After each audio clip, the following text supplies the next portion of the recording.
selama jangkanya itu jangka panjang, maka kita bisa melihatnya sebagai keseluruhan. Jadi memang selama jangka pendek bisa aja memang returnnya fluktuatif.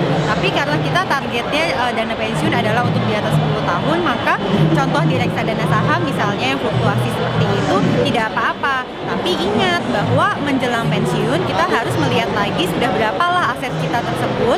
Jadi kalau ternyata asetnya memang sudah memenuhi sesuai target, maka kita bisa pindahkan ke produk investasi yang memang lebih konservatif atau yang tidak fluktuatif.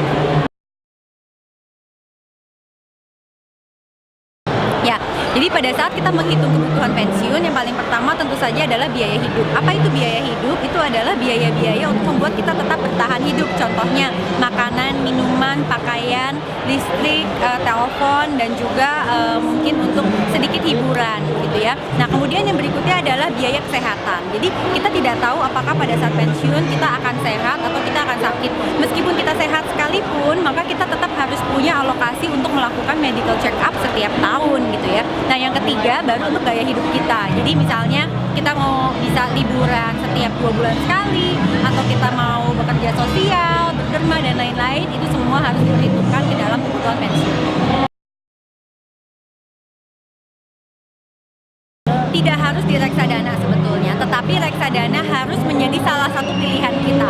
Karena yang namanya berinvestasi tidak pernah boleh hanya di satu tempat. Jadi kita harus menempatkan semua dana kita itu di berbagai instrumen investasi.